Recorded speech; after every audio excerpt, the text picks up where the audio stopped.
Everyone, जैसा कि आप सभी लोगों का एसएससी फेज 10 का एग्ज़ाम चल रहा है, तो उसका आज 3 अगस्त का फर्स्ट शिफ्ट का एग्ज़ाम ख़त्म हुआ है। तो बाकी जैसा हर शिफ्ट का एनालिसिस आप लोगों को करवाया गया था, तो यहाँ पर तीसरी भी शिफ्ट के जितने भी क्वेश्चंस मिले हुए हैं, हर शिफ्ट का एनालिसिस करवाने वाले हैं। तो जिन लोगों ने चैनल को सब्सक्राइब नहीं किया हुआ है, चैनल को सब्सक्राइब कर लेंगे, बेल आइकन को ऑन कर लेंगे, जिससे कि हर वीडियो का नोटिफिकेशन आप तक पहुँचता रहे। तो चलिए बिना टाइम वेस्ट किए शुरुआत करेंगे कौन कौन से क्वेश्चंस पूछे गए हैं, और वीडियो को भी आप लोगों को लाइक कर देना। तो पहला क्वेश्चन आया हुआ था, 2011 की जनगणना के अनुसार महिला और पुरुष साक्षरता दर का अंतर कितना है। तो पुरुषों की साक्षरता दर में मामूली वृद्धि की बात करें तो ये आपके 67.8% पर सिमट गई, जबकि महिलाओं की साक्षरता दर की बात की जाए तो ये 47.8% पर जा पहुंची है। और अगर सबसे ज़्यादा अंतर की बात की जाए कि महिला और पुरुष का अंतर किस राज्य में है साक्षरता का, तो उसका आंसर आपका उत्तर प्रदेश है। तो आपको ये भी याद रखना है, अगर आपका दोनों का अंतर पूछा गया हो तो आप महिला और पुरुष दोनों का साक्षरता दर को एक दूसरे से घटा कर के भी आप आंसर दे सकते हैं। तो आपको देखना है कि किस तरह का क्वेश्चन पूछा गया था। नेक्स्ट आया हुआ था, राज्य के नीति निर्देशक तत्व किस अनुच्छेद में है। तो नीति निर्देशक तत्व की बात करें तो अनुच्छेद 36 से 51 तक राज्य के नीति निर्देशक तत्व शामिल किए गए हैं। भारतीय संविधान ने भाग 3 और 4 मिल करके संविधान की आत्मा तथा चेतना कहलाते हैं। इन तत्वों में संविधान तथा सामाजिक न्याय दर्शन का वास्तविक तत्व निहित है। तो ये वही क्वेश्चन है जो स्टूडेंट्स के जरिए भेजे जाते हैं। अगर आपका इस फर्स्ट शिफ्ट में एग्ज़ाम था तो आपको कमेंट करके बताना है कि क्या यही क्वेश्चन पूछे गए थे, या कुछ क्वेश्चंस आप कमेंट भी कर सकते हैं। तीसरा क्वेश्चन आया था, 19वें राष्ट्रमंडल खेल का आयोजन कहाँ पर हुआ था। तो 19वें राष्ट्रमंडल खेल की बात करें तो खेलों का जब समापन हुआ था, ये आपका हुआ था नई दिल्ली में 3 अक्टूबर से 14 अक्टूबर 2010 में आयोजन किया गया था, जो कि 19वें राष्ट्रमंडल खेल थे और इनका आयोजन दिल्ली में हुआ था 2010 में। तो ये भी आपको याद रखना है, इतना पुराना क्वेश्चन पूछा गया था। करंट का नहीं, एक तरह से समझ सकते हैं कि भारत में कौन से राष्ट्रमंडल खेलों का आयोजन हुआ था, कौन सा किस नंबर का था।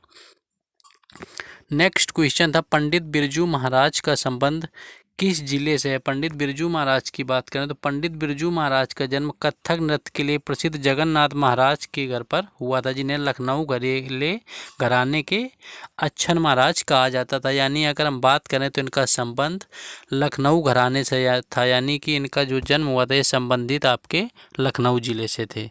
तो ये आपको याद रखना। और कथक के काफ़ी बड़े कलाकार रहे हैं। एक ईडियम्स आया हुआ था कि पीस ऑफ केक का ईडियम्स क्या होता है। ये इंग्लिश का क्वेश्चन था, पीस ऑफ केक पूछा गया था। तो इसका जो राइट आंसर था, something that is very easy to do, यानी ऐसा कोई कार्य जो करने में बहुत आसान हो, उसको हम ईडियम्स फ्रेजेस की लैंग्वेज में बोलते हैं पीस ऑफ केक। तो ये एक क्वेश्चन था। नेक्स्ट क्वेश्चन देखेंगे हम लोग। एक ये क्वेश्चन आपका पूछा गया था कि सत्यशोधक समाज की स्थापना किसने की थी। तो सत्यशोधक की बात करें तो 24 सितंबर 1873 को ज्योतिबा फुले के द्वारा सत्यशोधक समाज की स्थापना की गई थी। और अगर इनकी पुस्तक भी पूछी जाती तो इनकी पुस्तक का नाम गुलामगिरी है। नेक्स्ट क्वेश्चन ये बता चुके हैं, पंडित बिरजू महाराज का संबंध लखनऊ घराने से था आपका। नेक्स्ट आया हुआ था कि पृथ्वी के निचले भाग को क्या कहते हैं। तो पृथ्वी के अगर निचले भाग की बात करें तो कोर पृथ्वी की सबसे निचली परत कहलाती है। इसका कोर आपका राइट आंसर था। तो ये भी याद रखना है, जो कोर है आपका वो पृथ्वी की सबसे निचली परत होती है। पृथ्वी के आंतरिक कोर पृथ्वी ग्रह की भीतर सबसे भीतरी भूगर्भीय परत है। तो ये एक क्वेश्चन पूछा गया था। नेक्स्ट आया हुआ था यूजीसी की बात करें, जो आपका यूनिवर्सिटी ग्रांट कमीशन होता है, यानी विश्वविद्यालय अनुदान आयोग। ये करंट का क्वेश्चन है कि इसका पूछा गया था कि इसके अध्यक्ष कौन बने हैं।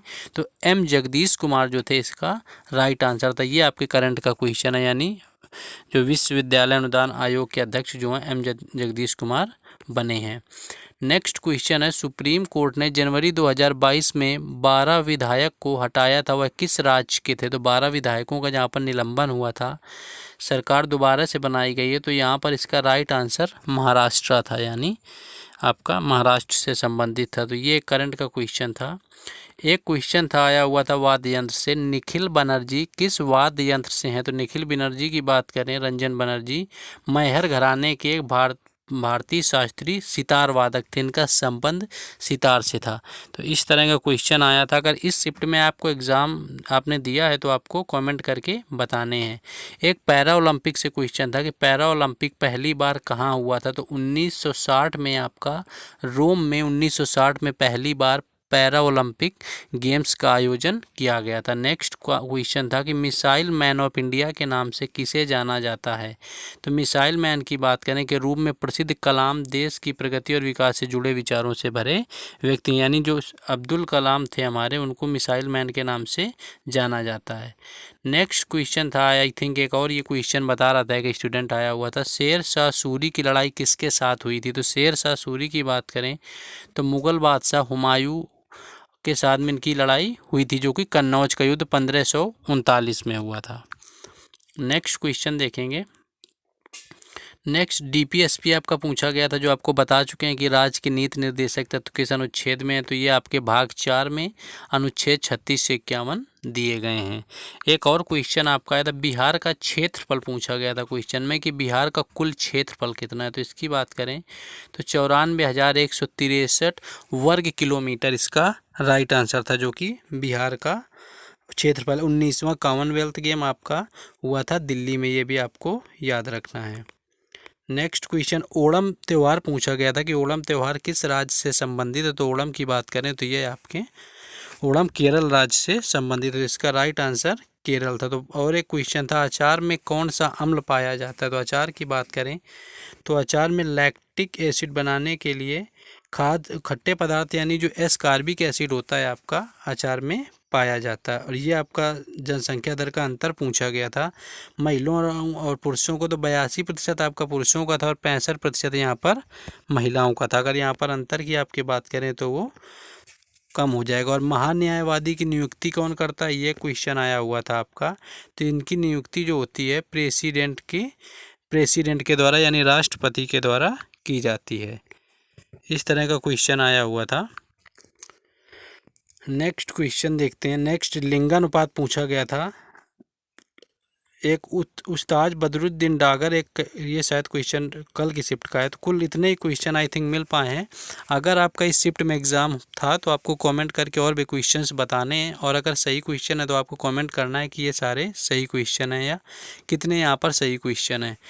तो आप लोग चैनल को सब्सक्राइब करके रखें, जिससे कि हर वीडियो का एनालिसिस आपको टाइम पर मिलता रहे। सपोर्ट करने के लिए सब्सक्राइब तो कर ही सकते हैं, क्योंकि हम आप लोगों को कहीं ना कहीं सपोर्ट्स कर रहे हैं क्वेश्चंस बताने का, एनालिसिस लाने के लिए। तो चलिए मिलते हैं नेक्स्ट वीडियो के एनालिसिस में। जय हिंद।